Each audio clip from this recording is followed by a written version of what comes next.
So growing up in rural Suffolk, you find out fairly early on that where the sheep's paddock, they ain't poppets that you find on the ground.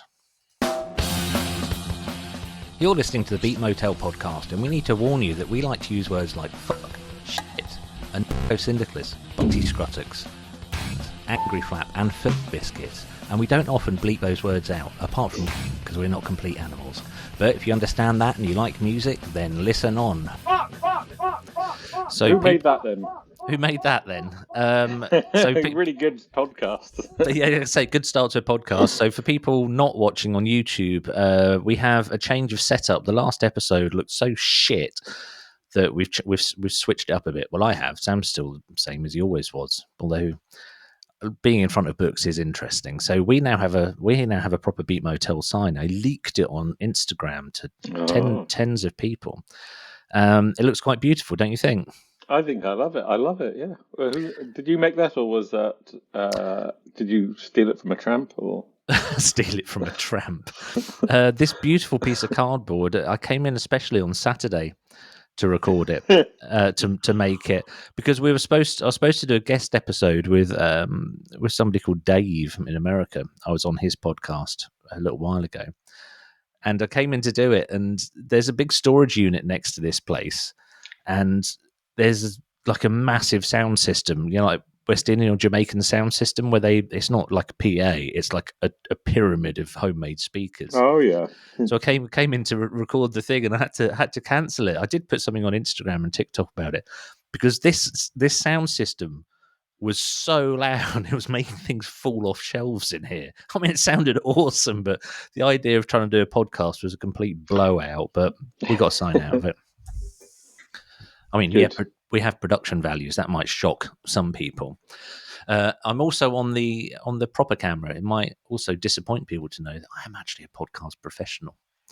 And I don't normally like shitify the quality when we're doing Beat Motel. It's just a bit different.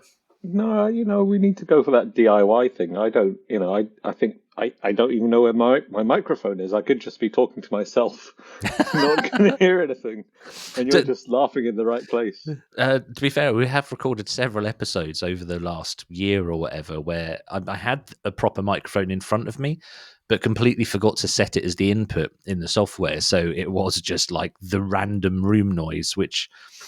fuck, I don't think anyone cares, really. This is the sort of quality that you get from local punk scenes. Exactly. Punks that never made it out of the local punk scene, basically. That's the tragedy of us.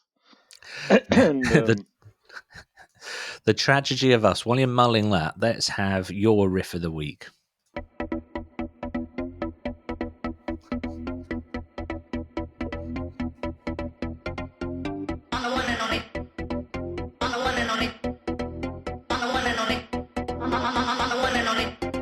Once again back, it's the incredible. Guess the feeling wasn't indelible. Masticated up all the edibles, still ain't tripping. Apathy had to make out a body the status quo. Avatar opportunity is creating the capital. And no cap, audiences are infinitely more valuable when they thinking they ugly and acting fat and fat. Oh God, his voice it does something to my knees in a very good way. His delivery in that, and his playing with the timing of stuff and the building it up and the playing. He does it in the everything I've heard of. It's a new clipping album, and he does it on everything in that, and it's a real play with that's really classic 90s, sort of club stuff going on in the background. I've liked clipping for a long time. A lot of their stuff is quite challenging, which I very much like. I've chosen them on this episode, on this podcast loads of times. But his voice, his flow, and the accuracy, it's just absolutely incredible. I just looked up his name. His name is David. See, that just looks like how I would misspell a name. I was on a different podcast with somebody whose name was Jake, and I'm going to tell you his surname. It's spelled Sucoff. You probably would know how to pronounce that, wouldn't you? But I asked. I thought it would be prudent to ask. How would Sucoff. Sucoff. Yeah. It sounds Russian, maybe. That's what I said. I said Russian. And he said no, Polish. Yeah. But which means it was technically Russian at some point. Oh God, I hope that bit's not clipped for the socials. Technically, technically Russian at some point. Technically part of Germany at some point. Yeah, technically. Right. Let's forget about.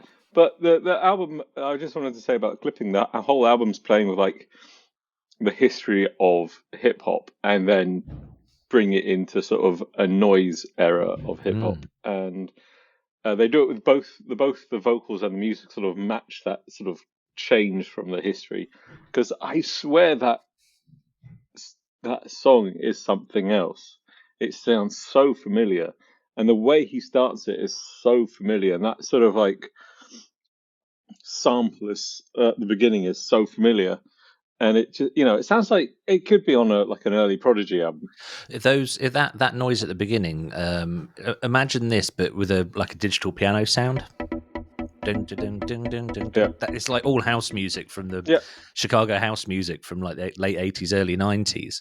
So I mean, the whole album's like a bit of a almost academic, not academic, academic. Like, I guess when I say academic, I don't mean it's got a lack of feeling. It's just very well studied. They know what they're doing. Just fascinating band. They've been A-listed on Six Music recently, and one of the other tracks off this album, I've not heard the whole album yet, had a absolutely amazing 303 line on it. Roland 303, like It sounds nothing like that, to be fair. And I just thought, this is absolutely fascinating. I hope they kind of carry on through, because if they're going to do the 90s, I'm looking forward to hearing Clipping's black metal homage of humorless Norwegian black metal. I'm looking forward to that. Like, they go really, really lo-fi rather than, very technically competent as they seem to be. They just lose all their ability to record anything with any personality, and that doesn't sound like it is. That doesn't sound like anybody should enjoy it apart from a few very lonely men. This is black metal we're talking about. Very specifically early 90s Norwegian black metal, because I do like a lot of other stuff. But there's a brilliant live clip on KEXP on YouTube of Clipping. And they're so kind of, I don't think humble's the right word. I'd say bemused at their popularity as much as anything else, especially David. He's so kind of like, why do you people like this shit? Like, there's a bit where the ladies, the host is speaking to them, and he's like, do you want us? He says something like, you all seem so happy. Do you want us to play you some like really grim, miserable music now? And they just do interesting stuff. I just think they're cool. I think they do like a really cool like sludge album, actually. Mm. Like, I like what was that? Who was the hip hop band signed to Ipecac? I don't know, but Clipping are on Sub Pop. Dalek. I've not heard them, but yeah, Clipping definitely were on Sub Pop. I don't know if they still are. I'm not going to do the research. Fascinatingly, and I discovered this during the last 2 or 3 minutes. So David Diggs plays Thomas Jefferson and Marquise Lafayette in the Broadway musical Hamilton. Wow, I had no idea. I think, have you seen Hamilton? No, I haven't. I want to see it, but I've got the same aversion to it that I have to pop music. If lots of people say something's popular, I'm automatically prejudiced against it because I'm an idiot. Yeah, me too. Right, so let's go on to my riff of the week, which sounds like this.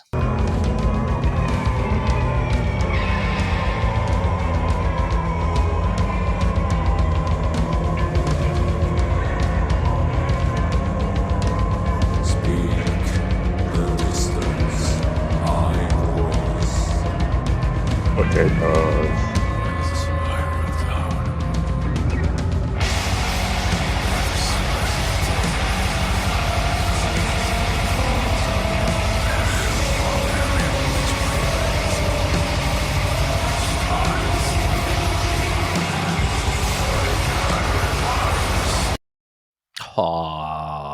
Do you know who that was?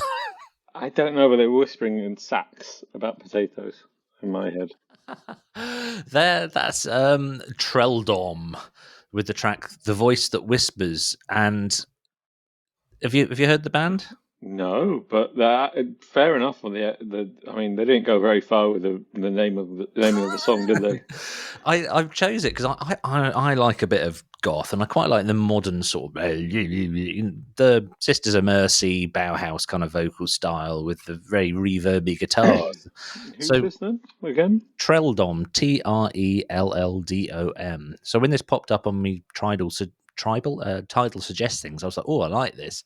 But then it just kicks into this massive kind of black metal industrial Oh kind of yeah. thing.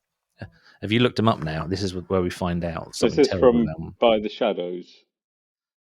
Or what album's it from? I assume it's current if it was something that was suggested to me. No, I know of the singer. Oh, they are. Right, everything we just said, they are classified as Norwegian black metal. Yeah, the singer's he's like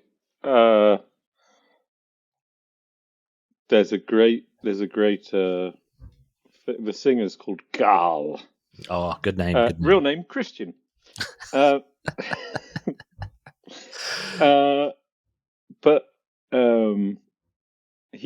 I know of him because he's a very well known figure, but he is also one of the few black metal figures who is openly gay.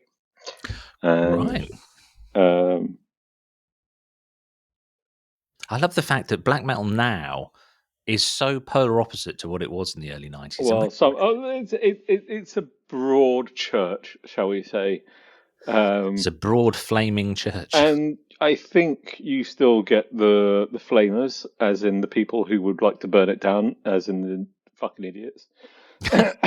And then you get like a myriad of other people with a lot of different things and going on, and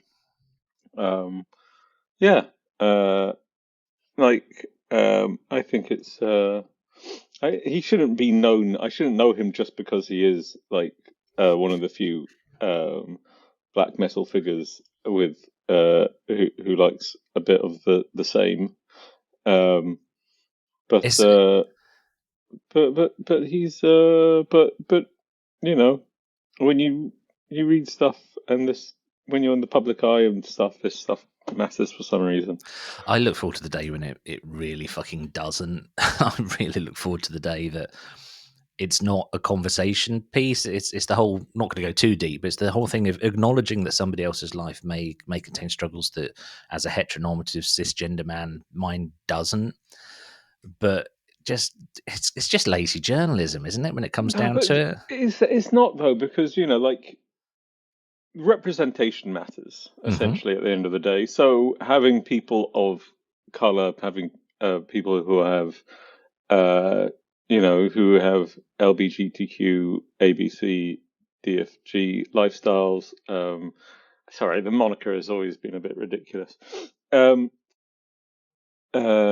It's very important to sort of bring a difference into that music, and it's always been, like, there's been aspects of to change, but to use an example, I think when the Slits album Cut was re-released as that 2 CD thing, there was sort of the start of a trend to actually acknowledge more and more of the women who pioneered important aspects of the punk rock scene, and that has ended up where I think these days, and at least in the American punk scene, women seem to be all over the place in a lot of the younger bands. In the older bands, it's a very rare thing, and then you have a certain sort of idea of femininity, that fat rep push, which is a bit grating. But with a lot of like the more DIY sort of aspects that go on in America, Fat Wreck's DIY just on a bigger scale. But when the more DIY stuff, that stuff has changed, and I think a lot of it changes because of the media and what you see in the media, and what So I hate the fact that it is something that people have to note, but I do think it is something that is important to note because it is a bit depressing, and I have always find it depressing when I go to a gig and everybody looks like me, and I'm, oh, you're, moderate, you're a white man in your 40s, and there's nothing different about you. You're wearing black t-shirts, and it's like, oh, by the way, I'm going to be wearing a bright white SpongeBob t-shirt. It's been decided when we go to see Helsinki. I'll wear my bright orange Canon Fiber t-shirt, which I bought at the first time I saw Canon Fiber, thinking it was really cool, and basically never wear it. Yeah. I've worn it on stage a few times.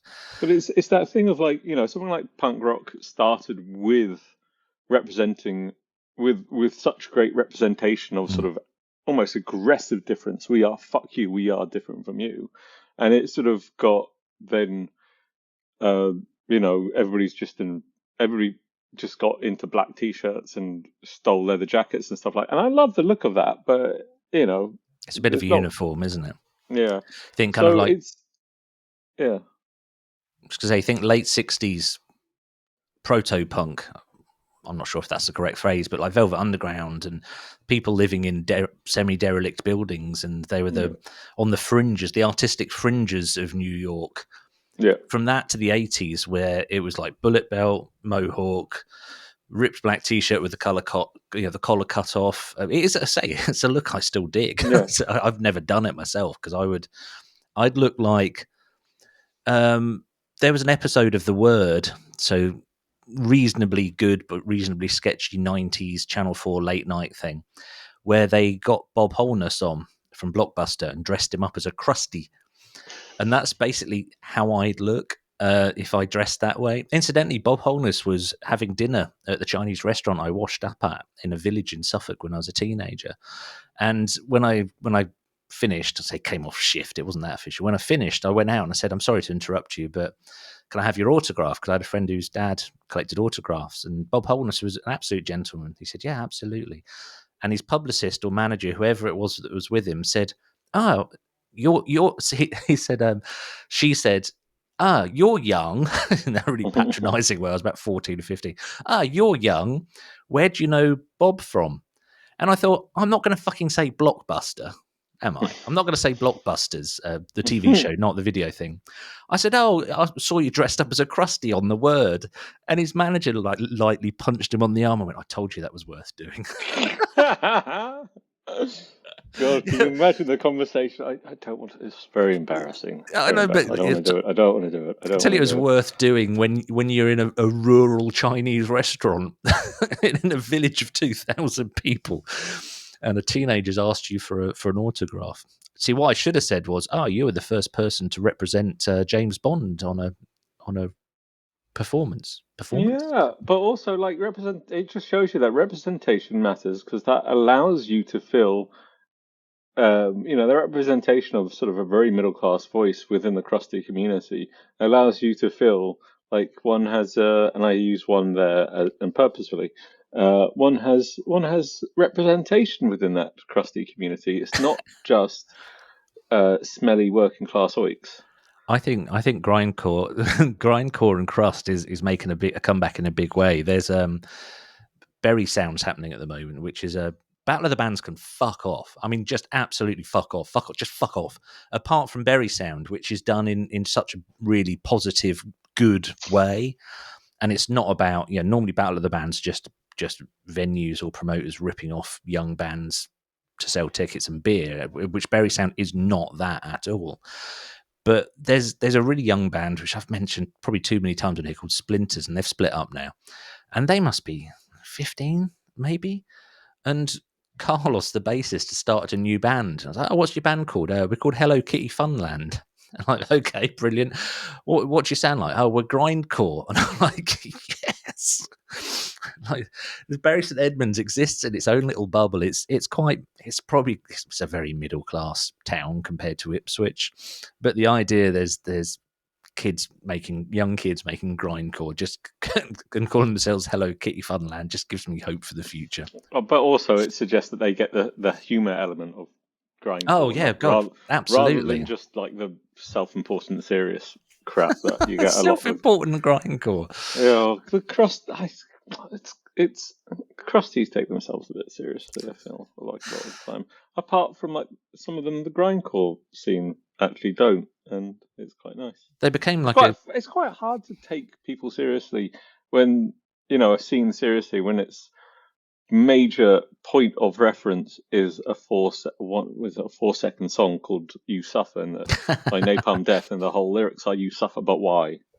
That and Swampy. Are you young enough to remember Swampy? Right, so Swimpy, this guy called Swampy became like a minor... I don't even know if I was in the right country. No, you wouldn't have been, but this guy called Swampy became like a meme and minor celebrity when they were building Newbury Bypass. He lived in a tree and he refused to get out of the tree. And it became... I was watching Arrested Development the other day, and they had a similar situation, but it was the kid who played the boy in Gentle Ben, Bayan, which you're definitely not old enough to remember.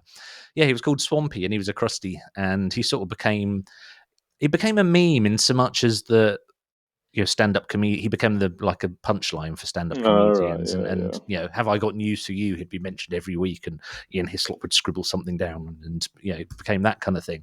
So the two big influences on the grindcore scene, I think, are Napalm Death and Swampy. Right, that's going to make us unpopular. Let's move on to the theme for this week. What is the theme? It was one of yours.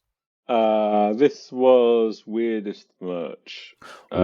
Which we could have gone so obvious and so on the nose with this, but I don't think we have. I tried to, I don't know, I don't want to guess ahead of time, but I did, there was one point, I did do a modicum of research before I decided just to go down my own avenue of weird. This research, fuck it, I'm ignoring that entirely. Yeah, and there was a point I found, I think it's Metal Hammers or Loudwire. Is that what Metal Hammer is online? They're like top 10 weird, sort of sex toy stuff, and I just think it's a bit. I don't know. It just seems a bit. It's a bit obvious. I mean, we both of us skipped Kiss because they're whole kind of Kiss coffins, and I just couldn't give a shit. And then there's, as you say, there's Rammstein with their dildo set. Yeah, and to be fair to Rammstein, it is apparently based on all of their actual members. It was like a casting, is it? Like a mold? Yeah. Which is, a bit better than like what Ghosts do, which is just they have a carved figure of their imaginary Pope as a dildo. He'd gladly I'll have one Pope dildo, please. As you're trying to yell to the merch guy over a table at a gig, I said Pope dildo. Oh man, and it's just a bit desperate. There's So I've got loads of hangnails. There's a really obvious one which I also left out, and that's any sort of alcohol tie-in. So Iron Maiden's beer, which is all right actually. It's not bad. No, the first one was terrible. Oh, I can't. I mean, there's a brewery here that does tie-ins with a few bands. They've done. I think. Here being Helsinki for anyone who's new to the show. They did Children of Bodom, and they've done. Kingston Wool, who were a really cool local sort of psych band back in the 90s, who the surviving members of whom get together occasionally to sort of play and sort of remember their friend. And they've done a few others. I think Omnium Gatherum, who are members of Insomnium. Well, no, I saw Omnium Gathering supporting Insomnium at Heaven in London a few weeks ago, and it was amazing. Insomnium Gathering came on, not quite so much my thing as Insomnium are. They went off. 20 minutes later, basically the same people came back on stage. I think it was even the same drummer, actually. Obviously different. Well, they have Insomnium, different singer, but yeah, that was cool. We ought to get on. We ought to play your first choice, and your first choice is this. I'm going to go and get... While you're playing it... What? What'd you say? What? While you're playing it, I'm going to go and get a prop. Oh.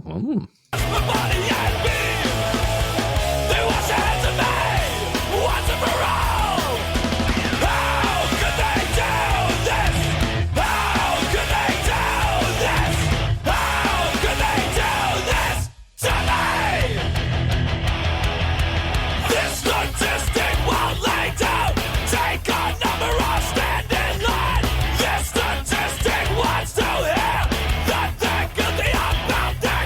bassline. Oh, bassline missed. That's about the most poppy I've ever heard that band sound. Who was It's that? their best album. It's called Yours Truly. It's Fat Wreck. This is something I picked up at a gig, I think maybe London Garage, years ago. It is a bar towel. What Americans call a bar towel. It's a sick of it all bar towel. That's kind of interesting. Bar towels, I just realised they're kind of gone now. They just have these little rubbery mat things now. Yeah, and you can mop your brow with it. I take it to the gym with me to mop my brow. I was in a band. Represent the hardcore. I was about an old bandmate of mine. Got too large for his jeans, so he cut a bit out of the crotch and replaced it with the bar towel. It just looked like he was wearing a crotch nappy. Yeah, it doesn't sound. Just buy a new fucking pair of jeans, then. I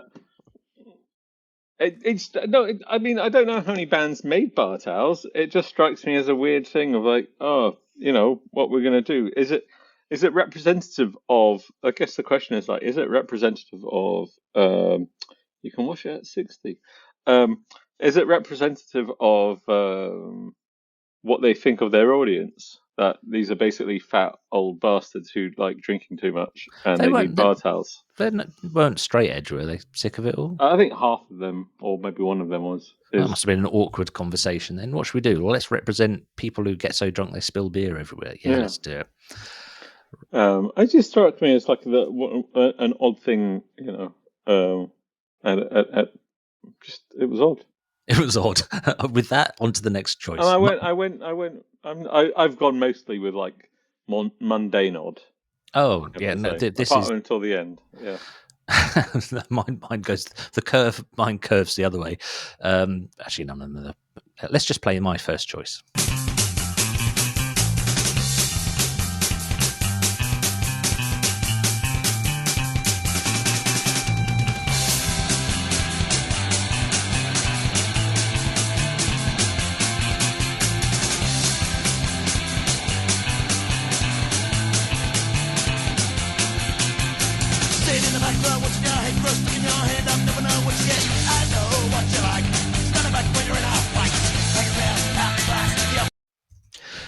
You probably do know who that is. You've played with them, and I think I've chosen that track before.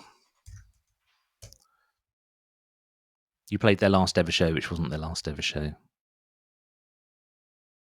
No, nothing. Red Flag 77. That's it, and it's their song "How Low," and they for years it was practically a series of Red Flag tea towels, which was always really popular. And I just think, again, kind of mundane, but kind of practical and useful. So why not? Yeah, I've got ATP tea towels. ATP tea towels. Yeah, let's see I need to see this. It's dirty. I think it's a bit dirty as well. I haven't cleaned up after lunch. ATP end of an era tea towel. Last. Wow, was that the Canvas Hands one? It's yeah. No. When was ended? Yeah, Pontin's Canvas Hands UK. Pontin's Canvas Hands UK. And they kind of limped Part on. Part 1, curated by Primavera Sounds and ATP. Part 2, curated by Loop and ATP, who played.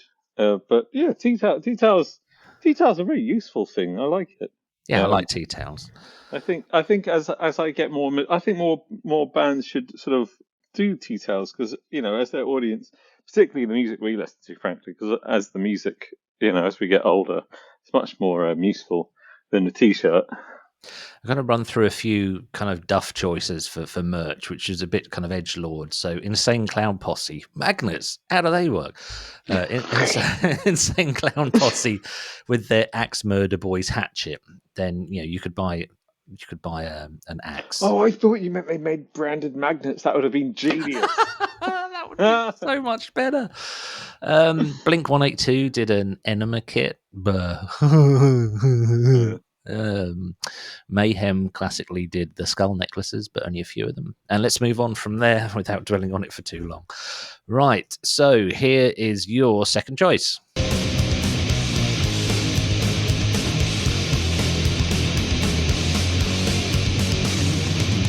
Some say that's where man began, on this wasted piece of land where evolution's yet to show.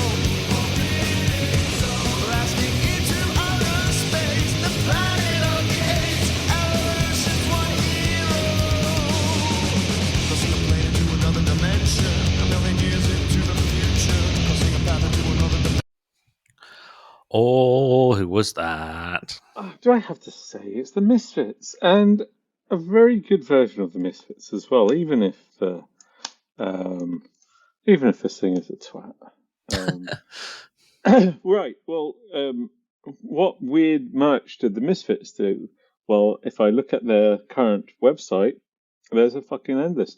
There's a tiki mug, limited edition, a tiki mug. What the hell is that? You can buy Misfits die-cut Fiend Skull rug. You can buy a Misfits Fiend Super Cycle, basically the Misfits Fiend on a tricycle. You can buy a Misfits Fiend coffin-shaped rug. You can buy a Misfits Fiend wallet. You can buy a Misfits pool float. You can find pool float.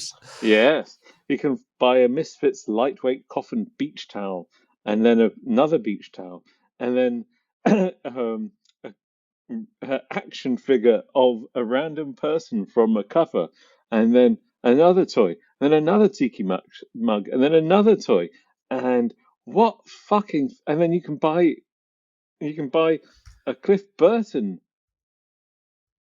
What? Why Cliff Burton? What, from Metallica? Yeah, apparently massive fan. Then you can buy a Christmas ornaments. You can buy a cardigan, a Misfits cardigan. Cardigan. You can buy. I mean, what fucking shit wrote the Misfits? So they are the punk Kiss essentially. You know, they'll whore anything, and it is. I mean, fucking Misfits notebook with the Misfits written in a Batman style. There's just an endless sea of. If you want to know who's responsible for the floating giant garbage island or whatever it's in called, the middle of the Atlantic, it's probably the Misfits, because the amount of shit they make is just obscene, and it's a bit offensive, and I can't tell you how much of it I would like. It's offensive, but I would probably own most of it. If it didn't have a sleeve print, there's a very cool orange t-shirt. The Die My Darling t-shirt's cool. What is it with sleeve prints? I fucking hate them. I don't know. There was a t-shirt. There's someone called Coulier, some YouTube guy, and he's got merch. I was like, cool. Then I saw the sleeve prints. Like, they're just uncomfortable, if nothing else. Yeah. I mean, so there's just an endless stream of Misfits shit on, and a lot of it is weird when you sort of consider, like, do you really, when you look at merch and you sort of do that thing of like, do we really need a sick of it all tea towel or bar towel? You probably do need a tea towel, because, I mean, if you're a certain person with a certain disposition, it's nicer to have merch tea towels than it is to have. But do you really need a fucking tiki? What is the tiki mug? I just looked up a tiki mug. It looks like I don't know, Christmas candle or something. I quite like practical stuff, though. So tea towel's practical. You get to use it. Yeah. T-shirt might sit in the drawer. I was trying to think what other practical or at least useful things. So the Addicts, Ipswich band The Addicts, Tony Hawk made some Addicts skateboard decks, and they looked cool as shit. They really did look awesome. So skating an Addicts skateboard deck made by Tony Hawk, cool as shit. There are Misfits skateboard decks, of course, but I don't mind that sort of tie-in, because it's sort of about a cultural tie-in. It's also something that makes sense, doesn't it? Skateboarding and that sort of punk, it is like two peas in a pod. And it gets used, as you say. It will get used. Rather than something that just some fucking piece of ornament that just sits on the shelf collecting dust, which I have far too much of that sort of shit. Anyway. The older I get, the less I want anything like that in my life at all. I used to have some people bought me, I'm going to sound like an ungrateful sod, but a couple of people bought me like little diorama things and from comic book shops. And what am I going to do? I'm going to have to dust it. I'm like, what? Look at it? I had moments when I was, when they started doing like figures, like toys of people in bands. I did actually buy some of the Metallica ones as a young idiot, and I just like it sat there literally gathering dust, and I lost interest in it the minute, because it appeals to that 7-year-old in you, that 5-year-old in you, but the minute you have it, and it's like, fuck that. Right, play with it on your desk. Right, let's move on to my next choice, which is this. But which one should I use to butter my scone? It's a dilemma, second to none. 2 margarines on the go, it's a nightmare scenario. 2 margarines in my life doesn't seem to bother my wife. She's the one who ignored the first and opened the second, which began the curse of the 2 margarines. Is there anything worse? Oh, probably, but I can't think of it at the moment. Are you going to go? Have you just got off to go and fetch to show that you've got 2 margarines on the go? Listeners, Sam's disappeared. Look at this. Look at this. 2 margarines. This is not a tie-in. This is. Oh, you just did that deliberately, didn't you? Just to. No, I did not. 2 margarines. One of them my wife bought and doesn't like. The other one my wife bought and likes more. But we still have 2 open ones. This is the genius of John Shuttleworth, that everything he does is based. It's so mundane. It's so mundane, and in that simplicity, it's absolutely fucking genius. So what did he? What's the merch? The merch was, I couldn't figure it out. But when we were watching the gig, which in the Wolsey in Ipswich last week, there were people waving wooden spoons. And I just assumed that the wooden spoons were, I don't know, I was thinking, look, I know who John Shuttleworth is, I know some of his songs, but I don't know, like, the folklore, the lore, is that the right word? The lore behind it. And I was thinking, oh, maybe people do just turn up to his gig with wooden spoons. But what's that got on it? You've got a Breaking Bad wooden spoon. That was my wife. It was a gift to my wife. Thing is, I don't even think the wooden spoons that John Shuttleworth was selling on his merch stand were branded in any way. I think they were just wooden spoons. But his merch stand, it had quite a range. It had a lot of books and a lot of albums. He's put out a lot of records. There was nothing I particularly was tempted by.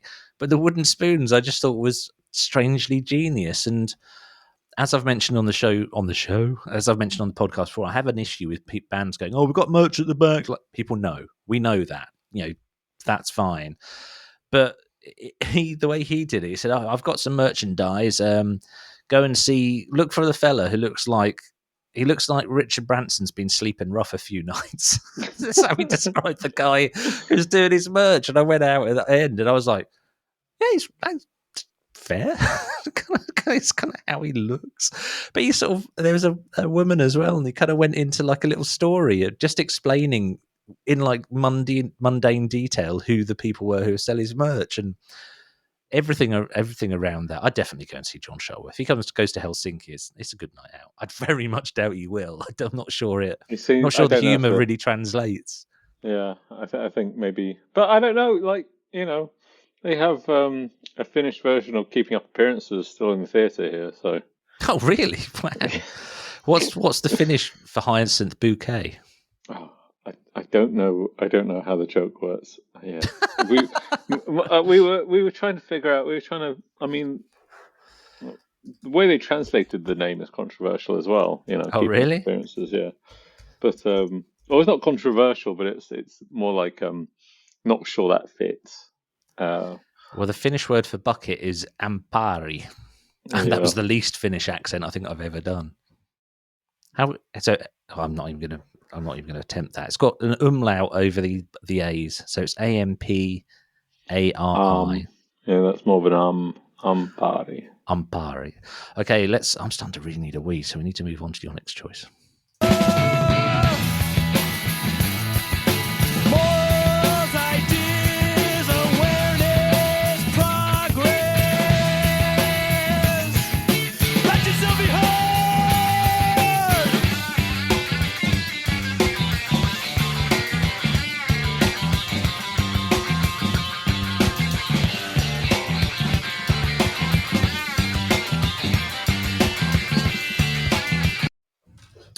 Is Shit that I bought before I had a wife and child. so? Who was that? That was the Minutemen with Shit from an Old Notebook from the album Double Nickels on the Dime. And a few years ago, Mike Watt did a tie-in because Mike Watt's very, he's famous for wearing plaid shirts everywhere and all the time. And so some skate brand actually made a plaid shirt, recreated the plaid shirt that is on the cover of Double Nickels on the Dime. Not gonna lie, would buy that. I would absolutely buy that. Sir, I did. You did, and the looks of it, you've worn it as well. Yes, yeah, I've worn it a few times. It shrunk in the wash, which was a bit annoying. So I'm trying to lose weight so it doesn't burst open again. Yeah, you're building up some cracking cleavage there, doing that up. Are they poppers? Can you do that strongman thing of going? Yeah, brilliant visual gag for an audio podcast there. Excellent. Right, so Minutemen, awesome merch. That's great. So this is my next choice.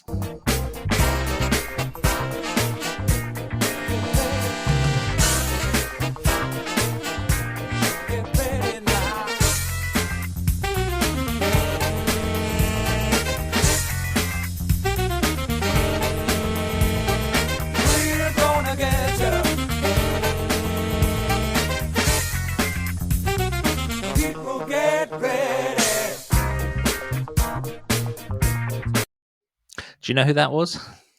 Sly and the Family Stone? Do you know what? Even I was surprised by this track when I chose it. Not Sly and the Family Stone. Do you want to pick a year? 76. Keep going. 77. Up or down? Well, I'll leave that to you.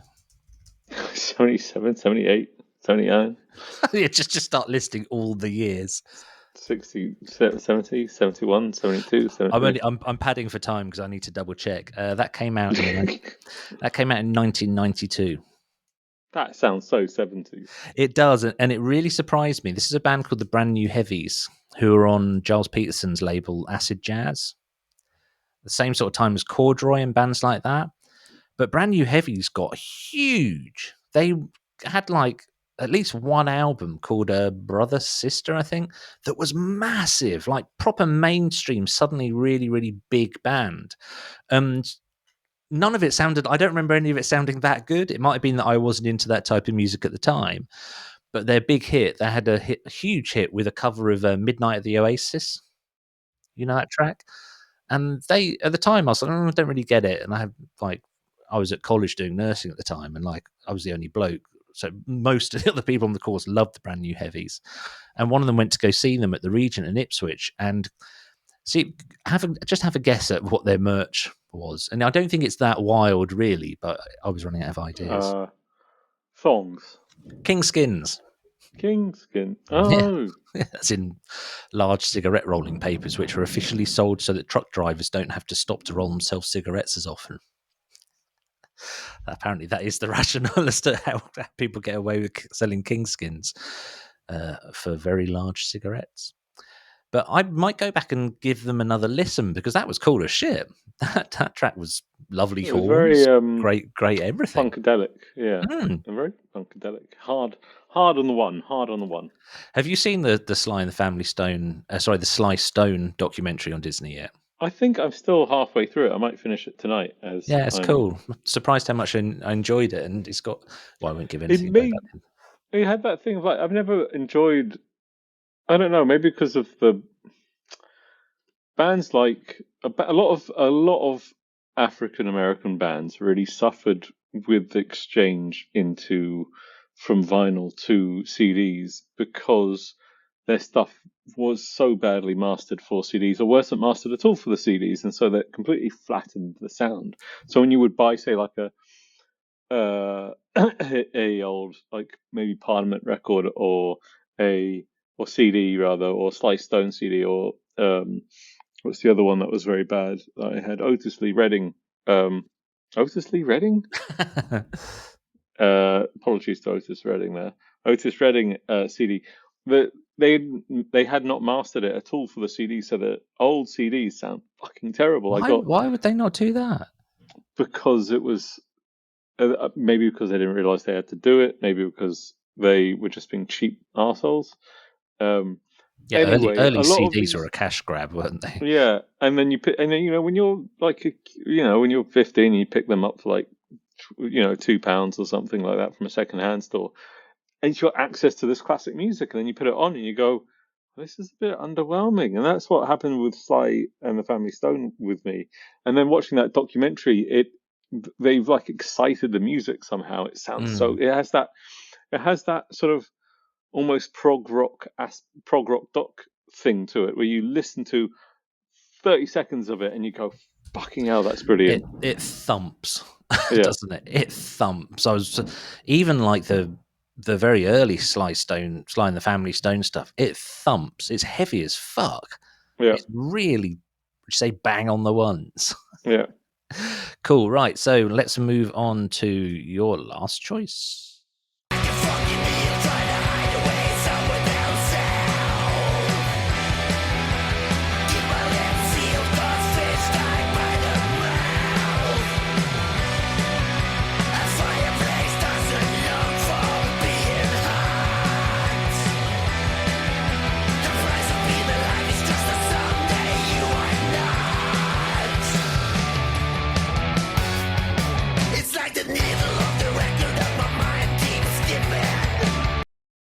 Oh, I don't know who that is or what you're going to say, but that just sounds great.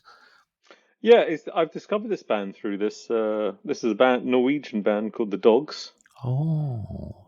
What do you think their merch is? Poo bags? No, that would be good. I'd approve that. How much do you think the merch costs?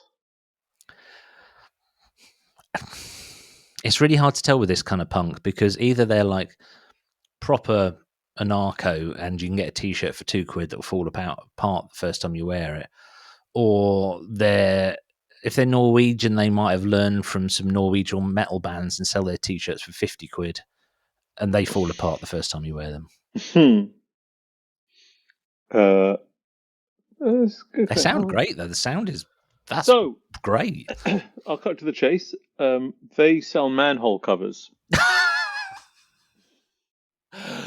Would buy. If they fitted, like, we had to get a new Manhole cover, and one of the most unpleasant things I've ever seen, the guy from Dynarod came round, he lifted the inspection hatch where all the tubes from different parts of our house all meet, and just as he opened it, my child had flushed a shit. I just saw it like in action, and because the lid was open, he was like, "Oh, that splashed a bit, didn't it? I'll have to put some concrete around that." And he had to clean it out and put some concrete round the hole to make it more aerodynamic for when our turds get flushed down, because they were hitting a wall and getting a bit of splashback. Well, they say the lid is a standard lid and will fit most frames in Norway and Sweden. I don't know if it would translate into the UK. It is approved for traffic areas. It can load on the roadway. It is without gasket and lock. Oh no, screw that then. Yeah. It retails for 5,000 Norwegian kroner. Or right. Or 443 euros, probably about under £500, or around £500, whatever. And it weighs 50 kilos, which is lighter than I thought it would. But 50 kilos is crazy heavy. Yeah, they think they might have the heaviest merchandise. And it must be an in-joke amongst, the band, but I don't know how many they've made. And it can either be picked up in Oslo city centre between 10 a.m. and 4 p.m. or it's delivered on a pallet by bring to the door between 8 a.m. and 4 p.m. on weekdays. The fact they've gone to that much detail means they must have sold some. Yeah, I'll see if I can find out. I think so. And who's this? The merch company is 20. Merch. They've sold 20. They only made 20. Well, I mean, you wouldn't make that. Right. Still, I mean, how much do you have to fork out to make that a profitable thing? How well are they doing on the Norwegian benefits? Well, Because right. Originally, they sold. I've looked into this now. Originally, they sold 20 because they made them to sell on tour. Can you imagine being that merch guy? Right. Let's crack on. 2-week tour, Scandinavia and Finland. Where are the boxes of merch over there? Right. Fucking hell, this is heavy. Where are the t-shirts? Oh, we're doing Manhole covers. You. But they sold them all, and they went on and had another 100 made, and they ended up selling so many that their success earned them a Google. I'm just going to spell it GULLKUMLOKK, which is Norwegian for gold manhole cover. Which I assume in the manhole cover industry, it's like when selling enough records, you get a gold record. Sell enough manhole covers, you get a gold manhole cover. This might be the best thing I've heard all day. The revenue from the sales was substantial enough to finance their entire next album, an album called Crossmaker. There you go. Stupid English bands missing out, make manhole covers. Right, we need to move. That's cool. I'm going to go and listen to their albums now. I thought that they just sounded great. I am going to play the next one, then I'm probably going to wrap it up because I really need to wait.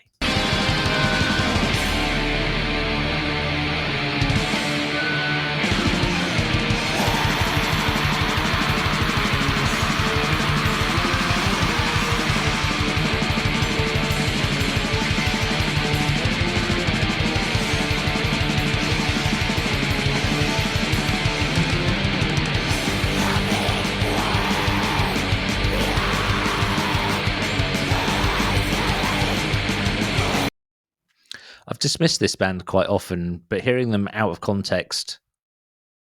It's that 30 seconds. 30 seconds sometimes makes a band come to life, doesn't it? Yeah. Do you know who that was? We've mentioned them before, and we've mentioned their merch before on here. No. Wolves in the Throne Room. Oh, yeah. So, what was the stupidity of theirs then? Not so much stupidity, but I don't know if they just misunderstood something. So ATP, one of the cool things is when All Tomorrow's Parties was going, quite often the bands would do their own merch, and I nearly chose Homar Superstar because he didn't have merch to sell. He just gave out massages, oh crap! I forgot. This is before the Me Too movement and COVID. And I cannot believe I've forgotten her name. Bassist of the Pixies and the Breeders. She didn't have any merch, so I just went and had a nice chat with her. But a different ATP when it was still in Somerset. All the bands had their merch laid out, and Wolves in the Throne Room just had a table with loads of branches like this. Do you remember? I think. Because I was at that ATP as well, and I don't think they were selling them or anything. They were just sort of sat there looking. I bought a T-shirt from them. Oh, right. So they didn't just have twigs. No. and I bought a T-shirt from them. It's one of my favorite T-shirts for ages, and it was sort of it. You know, the logo is so ridiculous that you don't know what it says, but you know it is Wolves in the Throne Room because of the logo. But people would see it quite a lot of the time, who didn't, and just go, "What does that say?" We'd spend a few minutes trying to figure it out. I took a picture of my my Bizarre Cult T-shirt and put it on LinkedIn. Said, "First person to guess the band name, I'll send them a prize." Someone did. And I was like, "Have you heard the band?" He's like, "No, it just really obviously says Bizarre Cult." I'm like, "How? How does it obviously say that?" I might go back and listen to Wolves in the Throne Room again. I think that I don't think that was a great representation, but yeah, I need to. Yeah, I think any band I dismiss. I like as they were. I like Wolves in the Throne Room. Wasn't into that sort of music at the time, but very much just now. It's the same as Godspeed You Black Emperor with a double kick. Right, Come on. I'm going to go because my kidneys are going to burst. So I'm going to say goodbye. Do you want to say goodbye? I'm not even going to fucking wait. I need the loo too much.